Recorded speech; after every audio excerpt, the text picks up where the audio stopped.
90 రోజుల కోర్సు పూర్తి చేస్తే చాలు 100% ప్లేస్మెంట్ సపోర్ట్ తో సాఫ్ట్వేర్ జాబ్ మీ సొంత. వెంటనే కోడ్ జ్ఞాన్ డెస్టినేషన్ ని సంప్రదించండి.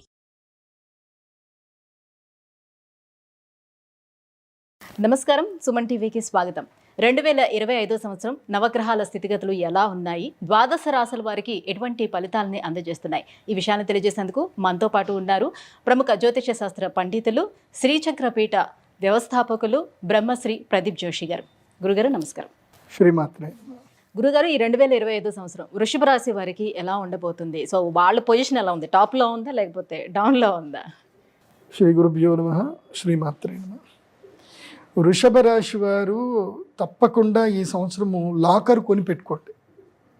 లాకర్ కొనుక్కోండి, మంచి పెద్ద లాకర్ కొనుక్కోండి, పెద్ద బీరువా కొనుక్కోండి.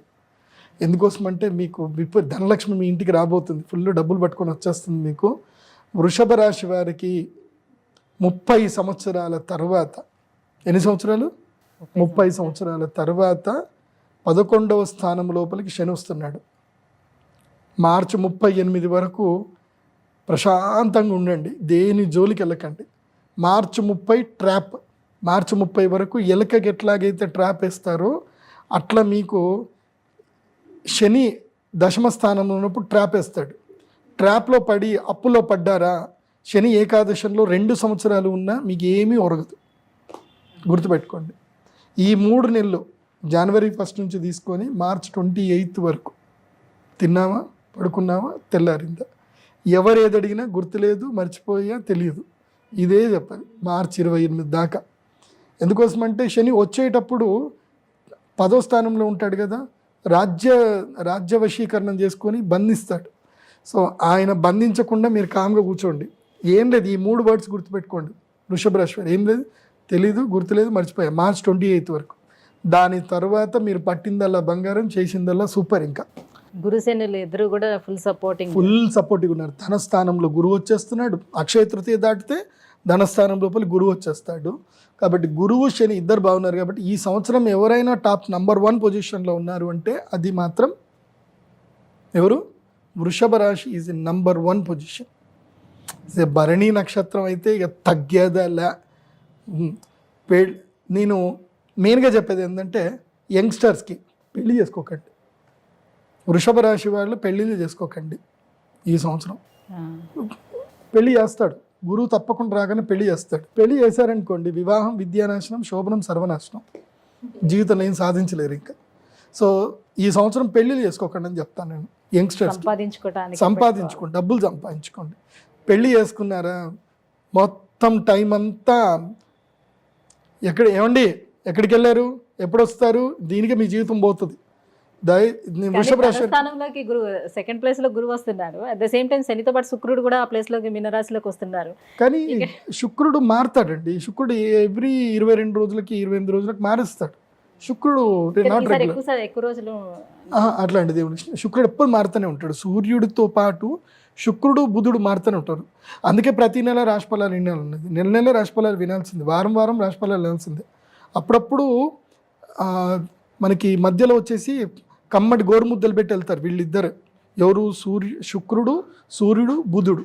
ఈ 3 మాత్రమే మనకి తీయటి గోరుముద్దలు పెట్టి మధ్యలో వెళతారు. ఈ మిగతా ఈ 2 ఉన్నాయే, సంవత్సరం దాకా వీళ్ళు ఎంటర్టైన్ చేయరు. శని 2.5 సంవత్సరాల దాకా ఎంటర్టైన్ చేయడు. ఎంటర్టైన్ చేశాడా, వీళ్ళు వచ్చినా రాకపోయినా ఇచ్చేస్తూనే ఉంటాడు శని. కాబట్టి శని కేవలం 3 గ్రహాలకు మాత్రమే యోగిస్తాడు ప్రతి సంవత్సరం. 2.5 సంవత్సరాలకు ఒకసారి 3కి మాత్రం యోగిస్తాడు. ఈ సంవత్సరం ఇప్పుడు వచ్చింది వృషభ రాశి వారికి. అప్పుడు టైం ఆగయా, మీ టైం వచ్చేసింది. నేనేమంటాను అంటే ఈ టైంలో పెళ్ళిళ్ళు చేసుకోకండి అని చెప్తాను. పెళ్ళి చేసుకోవడం వల్ల టైం అంతా వేస్ట్ అయిపోతుంది.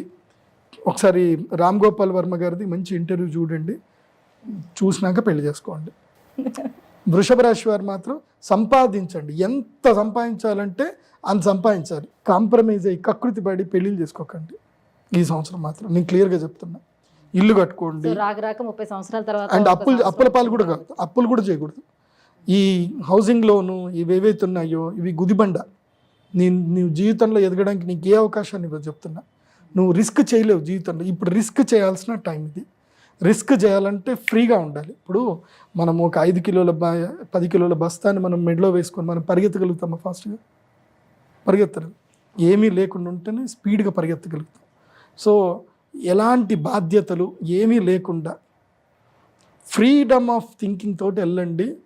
ఇంకా ఎవరికైనా ఏదైనా కమిట్మెంట్ ఇవ్వాలి అన్నా సరే ఆలోచించకూడదు, ఇదేంద్రా నాకు ఈ బాధ్యతలు ఉన్నాయి కదా అని ఆలోచించకూడదు. అలా వెళ్ళండి వృషభ రాశి వారు. సో మీకు పట్టిందల్లా బంగారం అంటే అర్థం అదే మీరు ఒక హౌసింగ్ లోన్కో దేనికో ఈఎంఐలకో కమిట్మెంట్ అయిపోయారు అనుకోండి, ఇంకేం ఉండదు. ఈ కార్పొరేట్ వీళ్ళు చేసేది ఇదే, వాళ్ళు ట్రాప్లో చేస్తారు. కార్పొరేట్ ట్రాప్ అంటారు. ఏందో తెలుసా, మీరు జాబ్లో జాయిన్ అవ్వగానే మీకు వెల్కమ్ కిట్ ఇచ్చేస్తారు. ఏదో bank zero balance account welcome kit ఇస్తారు, దాంతోపాటు క్రెడిట్ కార్డు కూడా ఇచ్చేస్తారు. ఇంకా ఇక మనోళ్ళు వచ్చింది కదా ఉద్యోగం అని సర్ర గిక్తారు ఇంకా క్రెడిట్ కార్డు. అప్పై కూర్చుంటుంది. వాడికి కావాల్సింది అదే కదా, కార్పొరేట్ వాడికి కావాల్సింది ఏంది, వీడు లేబర్ లాగా పని చేయాలి. లేబర్ లాగా వీడికి అప్పు ఉంటే తప్ప వీడికి భయపడ్డు పని చేయడు. సో అట్లాగే ఉంటుంది. సో డోంట్ ట్రాప్, దాంట్లో క్రెడిట్ కార్డ్ ట్రాప్లో పడకండి.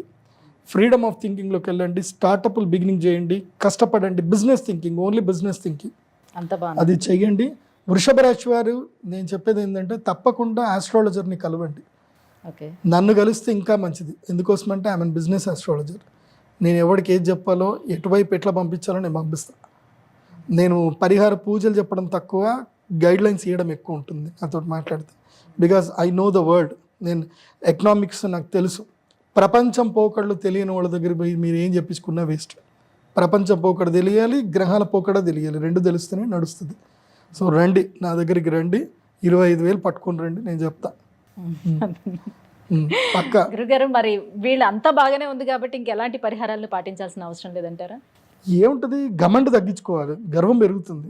గమండి తగ్గించుకోవాలి. ఇంకోటి గర్వం పెరుగుతుంది. ఇంకోటి భరణి నక్షత్రం వాళ్ళకి ఏంటంటే వాళ్ళు జుకెంగనయ్య అంటారు. అక్కడ ఏమైపోతుందనంటే ఒక్కటి గుర్తుపెట్టుకోండి అండి, భరణి నక్షత్రం వాళ్ళు తమ ఫ్యామిలీ లైఫ్లో ఎంత మూర్ఖంగా ఉంటే వాళ్ళకి అంత మంచిది.